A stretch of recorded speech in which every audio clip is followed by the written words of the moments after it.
Hi ಗೆಳೆಯರೇ, ನಾವು ಕಳೆದ ಒಂದು ಡಿಸ್ಕಷನ್ನಲ್ಲಿ ಚಕ್ರಗಳ ಬಗ್ಗೆ ನಾವು ತಿಳ್ಕೊಂಡ್ವಿ. 7 ಚಕ್ರಗಳು: ರೂಟ್ ಚಕ್ರ, ಸ್ಯಾಕ್ರಲ್ ಚಕ್ರ, ದ ಸೋಲಾರ್ ಪ್ಲೆಕ್ಸಸ್ ಚಕ್ರ, ಹಾರ್ಟ್ ಚಕ್ರ, ಥ್ರೋಟ್ ಚಕ್ರ, ದ ಥರ್ಡ್ ಐ ಚಕ್ರ ಆ್ಯಂಡ್ ದ ಕ್ರೌನ್ ಚಕ್ರ. ಇವಾಗ ಈ ನಮ್ಮ ದೇಹ ಯಾವ ರೀತಿ ಕೆಲಸ ಮಾಡುತ್ತೆ ಅನ್ನೋದ್ಕೊಳ್ಳೋಕ್ಕೆ ನಾವು ನಮ್ಮ ಮೆಡಿಕಲ್ ಫೀಲ್ಡಲ್ಲಿ ಅದರದ್ದು will begin with the anatomy, then the physiology, then the biochemistry. ಅನಾಟಮಿಯಲ್ಲಿ ಯಾವ್ಯಾವ ಸಿಸ್ಟಮ್ಗಳು ಯಾವ್ಯಾವ ರೀತಿಯಾಗಿ ಇವೆ: respiratory system, digestive system, excretory system, the nervous system, musculoskeletal system, so many other systems. ಅವು ಯಾವ ರೀತಿಯಾಗಿ ಇದ್ದಾವೆ ಅನ್ನೋದನ್ನು ನಾವು ಅನಾಟಮಿಯಲ್ಲಿ ಕಲಿತೀವಿ. ಅವು ಯಾವ ರೀತಿ ವರ್ಕ್ ಮಾಡ್ತವೆ ಅನ್ನೋದನ್ನು ನಾವು ಫಿಸಿಯಾಲಜಿಯಲ್ಲಿ ಕಲಿತೀವಿ. ಮತ್ತು deeper in the molecular level will go with the biochemistry. That's how this body works. ಅದೇ ರೀತಿ ಈ ನಮ್ಮ ನಾಡಿ ಮತ್ತು ಚಕ್ರಗಳು ಯಾವ ರೀತಿ ಕೆಲಸ ಮಾಡ್ತವೆ, ಯಾವ ರೀತಿ ಅವು ನಮ್ಮ ಇದನ್ನು ನಮ್ಮ ದೇಹವನ್ನು, ನಮ್ಮ ಇಮೋಷನ್ನ, ನನ್ನ ಮೆಂಟಲ್, ನನ್ನ ಮೈಂಡನ್ನು, ನನ್ನ ಬಾಡಿಗೆ ಮತ್ತು ಇದರ in relation with the environment, with other people, how they work, the energy levels is also N important part. ಇವಾಗ ನಾವು ಯಾವುದೇ ಒಂದು ಹಿಂದೂ ಅಥವಾ ಏನೋ ಭಗವದ್ಗೀತಾದ ಇರ್ಬೋದು ಅಥವಾ ಯಾವುದೇ ಒಂದು ನಾವು ಏನಾದರೂ ತಗೊಂಡ್ಕೊಂಡ್ರೆ ಅದರಲ್ಲಿ ಬೇಸಿಕ್ಕಾಗಿ ಬರೋದು ಏನು ಅಂತಂದರೆ, ಎಲ್ಲಿಂದ ಸ್ಟಾರ್ಟ್ ಮಾಡ್ತಾರೆ ಅಂದರೆ ಇದೇ ಬೇಸಿಕ್.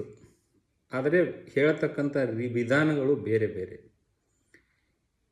ವಿಧಾನ ಅಂದರೆ ಏನು? ಈಗ ನಾವು ಈ 7 ಚಕ್ರದಲ್ಲಿ below heart chakra there are basic chakras and above heart chakra they are the other superior chakras which connects with this nature in a very broader way.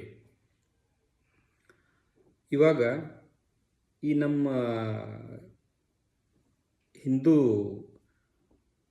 ಸಂಸ್ಕೃತಿಯಲ್ಲಿ ಕೆಲವೊಂದಿಷ್ಟು ಪುಸ್ತಕಗಳನ್ನು, ಅಂದರೆ ಮೇನ್ ಇದರಲ್ಲಿ ತಗೊಂಡಾಗ ಆಧ್ಯಾತ್ಮಿಕ ಪುಸ್ತಕಗಳನ್ನ ನಾವು ಓದಿದಾಗ ಅದರಲ್ಲಿ ಯೂಶ್ವಲಿ ವಿಲ್ ಗೆಟ್ ಪುರುಷಾರ್ಥ ಅಂದರೆ ಏನು, ಅದರಲ್ಲಿ ಏನೇನು ಬರ್ತವೆ. ಪುರುಷಾರ್ಥ ಈಸ್ ಅ ಬೇಸಿಕ್. ಒಬ್ಬ ಮನುಷ್ಯ ಅವನ ಮೂಲಭೂತ ಕ್ರಿಯೆಗಳನ್ನು ಮಾಡೋದಕ್ಕೆ ಪ್ರಯತ್ನ ಪಡ್ತಾನೆ. ಮೂಲಭೂತ ಸೌಕರ್ಯ, ಮೂಲಭೂತ ಅವನು ಇರೋದಕ್ಕೆ, ಇಲ್ಲೇ ಭೂಮಿ ಮೇಲೆ ಇರೋದಕ್ಕೆ. ಅದರಲ್ಲಿ ಬರ್ತಕ್ಕಂಥ ಮೊದಲನೇದು ಅರ್ಥ. ಅರ್ಥ ಅಂದರೆ ದ ಬೇಸಿಕ್, ದ ರೂಟ್ ಚಕ್ರ is the money, ಆಸ್ತಿ, ಚರಾಸ್ತಿ, ಸ್ಥಿರಾಸ್ತಿ, vehicles and whatever the physical world he uses.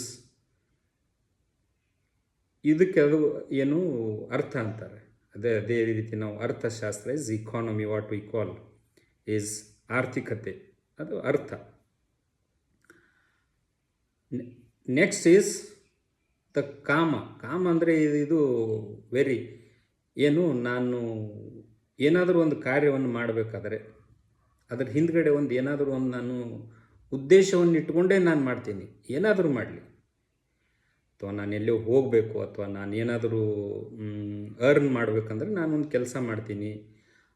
ಅದನ್ನು ತೊಗೊಂಡು ನಾನು ಎಂಜಾಯ್ ಮಾಡಬೇಕಾದ್ರೆ ನಾನು ಎಲ್ಲೋ ಒಂದು ಪ್ರವಾಸಕ್ಕೆ ಹೋಗ್ತೀನಿ, ಇಲ್ಲ ಅಥವಾ ಯಾವುದೇ ಒಂದು ಖರೀದಿ ಮಾಡ್ಕೊಂಡು ತರ್ತೀನಿ, ಅದನ್ನು ಅನುಭವಿಸ್ಬೇಕು. ಸೊ ನಮ್ಮ ಈ ಮಾಡ್ತಕ್ಕಂಥ ಕೆಲಸದ ಹಿಂದ್ಗಡೆ ಒಂದೇನೋ ಉದ್ದೇಶ ಇಲ್ಲದೆ ನಾವು ಯಾವುದೂ ಮಾಡಲ್ಲ. ಆ ಉದ್ದೇಶ ಅಂದರೆ ಅದು ನಮ್ಮ ಡಿಸೈರ್ಸ್, ನಮ್ಮ fulfilment. That is the second part. Usually it is the part of this second and third ಚಕ್ರ, that is the hour sacral ಚಕ್ರ ಆ್ಯಂಡ್ ಸೋಲಾರ್ ಪ್ಲೆಕ್ಸಸ್ ಚಕ್ರ. So you basics, ದೀಸ್ ಅರ್ಥ ಮತ್ತು ಕಾಮಗಳಿಲ್ಲದೆ ನಾವು ಇಲ್ಲಿ ಏನೂ ಮಾಡೋದಕ್ಕಾಗಲ್ಲ. ಅವು ಎರಡೂ ಬೇಕೇ ಬೇಕು. ಹಾಗಾದರೆ ನೆಕ್ಸ್ಟ್ ಈಸ್ ಧರ್ಮ ಅಂದರೆ ಏನು? ಧರ್ಮ ಅಂದರೆ ಇವಾಗ ನಾನು ಇಲ್ಲಿ ಏನಾದರೂ ಒಂದು ಮಾಡಬೇಕಾದ್ರೆ ನನ್ನದು ಇಲ್ಲಿ ನನ್ನ ದುಡ್ಡು ನಾನು ಇವನ್ನೆಲ್ಲ ಯೂಸ್ ಮಾಡಿಕೊಂಡು ನನ್ನ ಉದ್ದೇಶಗಳನ್ನ, ನನ್ನ ಇಚ್ಛೆಗಳನ್ನ ನಾನು ಪೂರೈಸ್ತಾ ಇರೋ ರೀತಿ, ಈ ರೀತಿಗೆ ಏನಂತಾರೆ ಧರ್ಮ. ಒಳ್ಳೆಯ ಧರ್ಮ ಇರ್ಬೋದು, ಕೆಟ್ಟ ಧರ್ಮ ಇರ್ಬೋದು, ಅಥವಾ ಅರ್ಧ ಒಳ್ಳೆಯದು ಅರ್ಧ ಏನೋ ಒಂದು ಇದರಲ್ಲಿ ಅದನ್ನ ಆ ಪ್ರೊಸೆಸ್ಸಿಗೆ ಅದು ಧರ್ಮ. ಅದು ಏನು ಮಾಡುತ್ತೆ ಅಂದರೆ ಅದು ಇಟ್ ಕ್ರಿಯೇಟ್ಸ್ ಅವರ್ ಕರ್ಮ ಫಲಗಳನ್ನು ಅದು ಕ್ರಿಯೇಟ್ ಮಾಡ್ತಾ ಹೋಗುತ್ತೆ. ನಿಜವಾದ ಧರ್ಮ ಅಂದರೆ ಯಾವುದು ಅಂದರೆ ನಮ್ಮನ್ನು ಈ ಮುಕ್ತಿಯ ಕಡೆಗೆ, ಮೋಕ್ಷದ ಕಡೆಗೆ ಒಯ್ಯತಕ್ಕಂಥದ್ದು. ಮೋಕ್ಷದ ಕಡೆ ಅಂದರೆ ಏನು? ನಾವು ಈ ಡಿಟ್ಯಾಚ್ಮೆಂಟ್ ಫ್ರಮ್ ಅವರ್ ಅರ್ಥ ಮತ್ತು ಕಾಮಗಳಿಂದ ಆ ಮುಕ್ತಿ ಹೊಂದೋದ್ರ ಕಡೆ ನಾವು ಹೋಗಬೇಕು. ಅದು ನಿಜವಾದ ಧರ್ಮ. ಯಾಕೆ ಆ ಕಡೆ ಹೋಗಬೇಕು ಅಂತಂದರೆ, ನಾವು ಬೇಸಿಕ್ ಚಕ್ರದಲ್ಲೇ ನಾವು ಇದ್ದುಕೊಂಡ್ರೆ ನಾವು ರಿಯಲ್ ಹ್ಯುಮ್ಯಾನಿಟಿ, ನಾನು ಮಾನವ ಅಂದರೆ ಏನನ್ನು ತಿಳ್ಕೊಳ್ಳೋಕೆ ಆಗೋದೇ ಇಲ್ಲ. ಅದಕ್ಕೆ ನಾನು ಆ ಕಡೆ ಹೋಗಲೇಬೇಕು. ಆ ಕಡೆ ಹೋಗಬೇಕು ಅಂತಂದರೆ ನಾನು ಡಿಟ್ಯಾಚ್ ಆಗಬೇಕಂದ್ರೆ ನನ್ನ ಸೆಕ್ಯೂರಿಟಿ ನಂದೇನು ಇದ್ರ ಮೇಲೆ ಇಲ್ಲ. ನಾವು ಯಾಕೆ ಕೆಳಗಿನ ಚಕ್ರ ಅಥವಾ ಅರ್ಥ ಮತ್ತು ಕಾಮಗಳಲ್ಲೇ ನಮ್ಮ ಜೀವನವನ್ನು ಯಾಕೆ ಸಾಗಿಸ್ತೀವಿ ಅಂತಂದರೆ, we feel insecure about the money, about our desires, we always feel insecure and we are involved in only with this ಅರ್ಥ ಮತ್ತು ಕಾಮದಲ್ಲೇ ನಾವು ಇರ್ತೀವಿ. ಅದ್ರ ಹೊರಗಡೆ ಬರಲ್ಲ. ಅದ್ರ ಹೊರಗಡೆ ಯಾವಾಗ ಬರ್ತೀವಿ ಅಂದರೆ when we connect, when we activate our heart chakra and work in a right way, we get liberated from ನನಗಿಲ್ಲಪ್ಪ ಫುಲ್ಫಿಲ್ಮೆಂಟ್ ಆಯಿತು, ಇಷ್ಟೊಂದು ದುಡ್ಡು ಯಾವ ಅವಶ್ಯಕತೆ ಇಲ್ಲ, ಎಷ್ಟು ಬೇಕೋ ಅಷ್ಟಿದೆ, ಬೇಸಿಕ್ಕಾಗಿ ಸಾಕಿಷ್ಟು. ಇಚ್ಛೆಗಳು ನೂರಾರು ಸಾಕಷ್ಟು ಇಚ್ಛೆಗಳಿದಾವೆ, ಡಿಸೈರ್ಸ್ ಸಾಕಷ್ಟು ಇದ್ದಾವೆ. ನನಗೆ ಅದು ಬೇಕು, ದೊಡ್ಡ ಕಾರು, ಈ ಕಾರ್ ಆದಮೇಲೆ ಇನ್ನೊಂದು ಕಾರು ಬೇಕು, ಈ ಮನೆ ಆದಮೇಲೆ ಇನ್ನೊಂದು ಬೇಕು, ಈ ಜಾಗ ಆದಮೇಲೆ ಇನ್ನೊಂದು ಬೇಕು, ಹೆಂಡತಿ ಬೇಕು, ಮಕ್ಕಳು ಬೇಕು, ಅದು ಬೇಕು, ಮಕ್ಕಳನ್ನ ನಾನು ಬೆಳೆಸ್ಬೇಕು, ಅದನ್ನು ಏನೇನೋ ದೊಡ್ಡ ಏನು ಬಿಸ್ನೆಸ್ ಇದೆ, ಅದು ನನಗೆ ಇನ್ನಷ್ಟು ದೊಡ್ಡದು ಮಾಡಬೇಕು, ಅದು ಮಾಡಬೇಕು. ಇದರಲ್ಲಿ ಏನು there is no end for ನಮ್ಮ ಕಾಮನೆಗಳಿಗೆ ಯಾವುದೇ ಇಲ್ಲಿ ಎಂಡ್ ಅನ್ನೋದೇ ಇಲ್ಲ. ಸೊ ನಾವು ಇದು ಎಂಡ್ ಅನ್ನೋದೇ ಇಲ್ಲ ಅಂತ ಯಾವಾಗ ತಿಳ್ಕೊಳ್ತೀವಿ ನಾವು ಅಲ್ಲಿವರೆಗೂ ಹೋಗಲ್ಲ. So when we start feeling that this much is enough, this much of the economy are the ಅರ್ಥ ಇಷ್ಟು ಸಾಕಪ್ಪ ನಾನು ಇರೋದಕ್ಕೆ, ಇದಕ್ಕಿಂತ ಜಾಸ್ತಿ ಅದೇನು ಯೂಸ್ ಇಲ್ಲ, ನನ್ನ ಡಿಸೈರ್ಸ್ ಇಷ್ಟಾದರೆ ಸಾಕು, that is called as a fulfilment. When these things comes, that the fulfilment of the ಅರ್ಥ ಮತ್ತು ಕಾಮಗಳಲ್ಲಿ ಫುಲ್ಫಿಲ್ಮೆಂಟ್ ಬಂದಾಗ ಮಾತ್ರ ನಾವು ಆ ಹಾರ್ಟ್ ಚಕ್ರಲಿಂದ we start expressing the love and affection with other people and we start enjoying that one, other people, other nature. And ನಾವು ಯಾವ ಕಡೆ ಆ ನಿಜವಾದ ಧರ್ಮ ಹಿಡ್ಕೊಂಡು ನಾವು ಮೋಕ್ಷದ ಕಡೆ ಹೋಗ್ತೀವಿ. ಆ ಮುಂದಿನ ಪಯಣ ಹೇಗೆ ಅಂದರೆ, ಆ ಚಕ್ರದಲ್ಲಿ ನಾನು ಸಾಕಪ್ಪ ಫುಲ್ಫಿಲ್ಮೆಂಟ್ ಇಷ್ಟಾಯಿತು ಅಂದ ತಕ್ಷಣ ನನಗೆ ಒಂದು ಲೈಫಲ್ಲಿ ಏನು ಬರುತ್ತೆ, ಏನೋ ಒಂದು ಎಲ್ಲ ಆಯಿತು, ಆದರೆ ಇನ್ನೂ ಏನೋ ನನಗೆ ಯಾಕೋ ಸ್ಯಾಟಿಸ್ಫ್ಯಾಕ್ಷನ್ ಇಲ್ಲ. ಏನು ಸ್ಯಾಟಿಸ್ಫ್ಯಾಕ್ಷನ್ ಅಂದರೆ, ಏನೋ ಒಂದು ಆಯಿತು, ಎಲ್ಲ ಗಳಿಸಿದ್ವಿ, ಮದುವೆನೂ ಆಯಿತು, ಹೆಂಡ್ತಿನೂ ಬಂದಳು, ಮಕ್ಕಳನ್ನೂ ಅದು ಏನು ಮಾಡಬೇಕು ಎಲ್ಲ ಸ್ವಲ್ಪ ಮಾಡಿದ್ವಿ, ಗಳಿಸಿದ್ವಿ, ಆದರೂ ಏನೋ ಒಂದು ಫುಲ್ಫಿಲ್ಮೆಂಟ್ ಇನ್ನೂ ಒಂದಿಷ್ಟು ಕೊರತೆ ಇದೆ ಅಂತ ಎಲ್ಲರಿಗೂ ಒಂದು ಲೆವೆಲಲ್ಲಿ ಅನಿಸುತ್ತೆ. ಅದು ಅನಿಸ್ಲಿಲ್ಲ ಅಂದರೆ we have still in the basic ಇದರಲ್ಲೇ ಇದ್ದೀವಿ.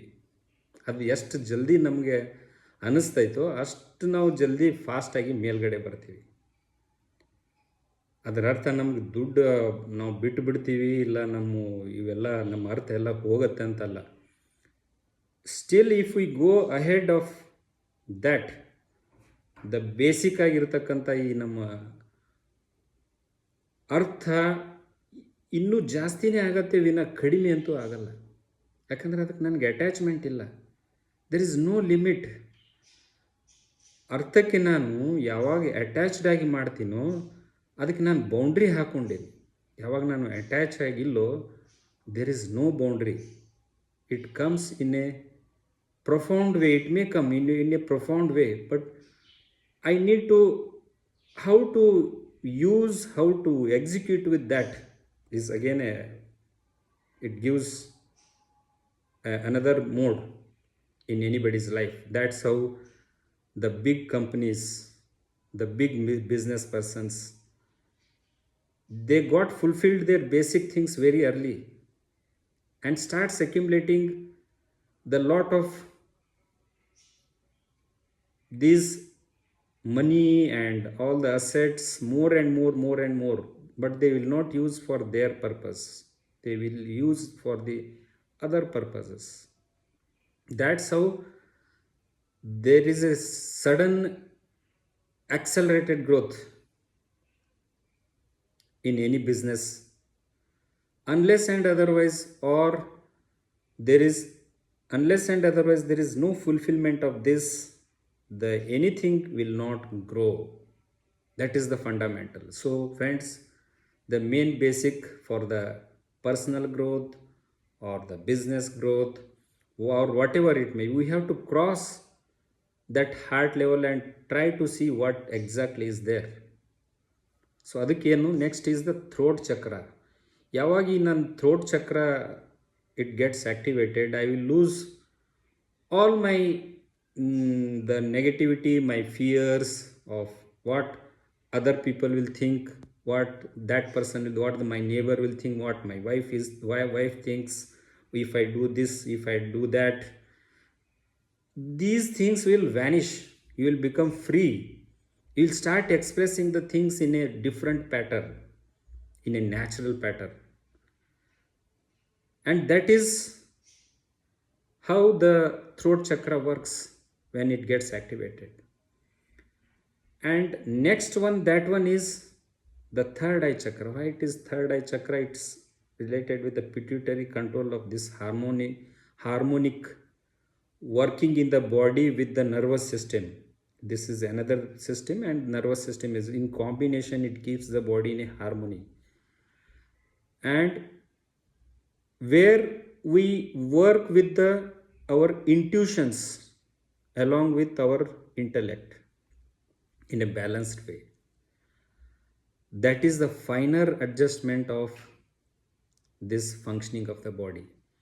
Because if there is no fulfillment in the basic, ನಮ್ಮ ಅರ್ಥ ಕಾಮಗಳಲ್ಲಿ ನಮ್ಮದು ಫುಲ್ಫಿಲ್ಮೆಂಟ್ ಇಲ್ಲ ಅಂದರೆ ನನ್ನ ಇಂಟ್ಯೂಷನ್ಸು ವರ್ಕ್ ಆಗಲ್ಲ. I will go in a wrong pathway. My mind goes in a logic way. It will not go can't identify my intuitions. Intuitions are built, they are inbuilt software. Like how the bird, ಒಂದು ಹಕ್ಕಿ ಒಂದು ಗೂಡನ್ನು ಮಾಡುತ್ತೆ, ಎಷ್ಟೊಂದು ಅದು design, who architect has designed, who has given, only it does on its own. ಎಷ್ಟು beautiful ಆಗಿ ಅದು ಯಾವ ರೀತಿ ಮಾಡುತ್ತಂದರೆ, ಯಾವ ಗಿಡದ ಯಾವ ಟೊಂಗೆಯಲ್ಲಿ ಮಾಡಬೇಕು, ಅದರದ್ದು ಓಪ್ನಿಂಗ್ ಯಾವ ಡೈರೆಕ್ಷನಲ್ಲಿರಬೇಕು, ಸನ್ನಿಗೆ ರಿಲೇಟೆಡು ಏನಿವ್ರು ನೋಡಿರಿ ನೀವು, ಯಾವ they are all in the same design, same pattern. Like A sunflower, how it grows, how it directs its way towards the sunset and sunrise is very nice things in the environment. We should learn from those things. They are the intuitions we should get activate. And when we develop that one, the journey becomes more easier and more softer and more pleasant. And with this we'll get more and more detached. Detached means ನನಗಿದು ಏನು ಬೇಡಪ್ಪ ಆ ಥರ ಅಲ್ಲ. ಇದೇ extra, ಇದು ನನಗೆ ಏನೋ ಜಾಸ್ತಿ ಇಷ್ಟೊಂದು ಬೇಕಾಗಿಲ್ಲ, ಇದೆ ಅಂದರೆ ಇದನ್ನು ನಾನು ಯಾವುದಕ್ಕೆ ಯೂಸ್ ಮಾಡಬೇಕು? I will use it for purpose of either the charity work or progression of a society or progression of something for the human beings and for the other, ಏನೋ ಗೋಶಾಲೆ ಇರ್ಬೋದು, ಅಥವಾ ಯಾವುದೋ ಒಂದು ಪ್ರಾಣಿ ಇದಕ್ಕಿರ್ಬೋದು, ಅಥವಾ ಯಾವುದೋ ಒಂದು ನಂದೊಂದು ಪ್ಲ್ಯಾಂಟೇಷನ್ ಪ್ರೋಗ್ರಾಮ್ ಇರ್ಬೋದು, ಅಥವಾ ಗಿಡವನ್ನು ನೆಡುವುದಿರ್ಬೋದು, ಅಥವಾ ಯಾವುದೋ ಒಂದು ನೇಚರಲ್ಲಿ which fits in the right way the work I started or anybody they will start caring. There is no selfishness in that. The selflessness prevails with activation of the upper chakras. And what everyone will start doing is, why I am doing all these things? Who is making me to do? Because idu nange ಏನು ಬೇಕಾಗಿಲ್ಲ, but still there is no other way. Then we will start feeling that something is there. Why these things are automatically happening around me without my intention? Like the nature, without the intention things are happening. Like ಇವಾಗ ಒಂದು ಹನಿ ಬೀಸ್ ಹೋಗಿ ಒಂದು plant ಮೇಲೆ ಹೋಗಿ ಒಂದು ಹೂವಿನ ಮೇಲೆ ಕೂತ್ಕೊಂಡು ಅದು ರಸವನ್ನು ತಗೊಳ್ಳೋದಕ್ಕೆ ಹೋಗಿರುತ್ತೆ. ಬಟ್ ಅಲ್ಲಿ ಮಾಡೋದು ಏನಂತಂದರೆ, ಅದು propagation of the plants it does without it's knowledge. That's how the nature is built, whole this nature works. Then we start understanding so many things in the nature, how the nature is built, how we all human beings are part of that one. We can't do as on our will, we can't do too much, but we can do lot many things with the will of the universe. If we go in its way, in the way of the universe, you can move to any extent. That's how, friends, this understanding of chakras and their proper use to be happy, healthy, and a true human being is a thing that we can do it. Thank you, friends, for this.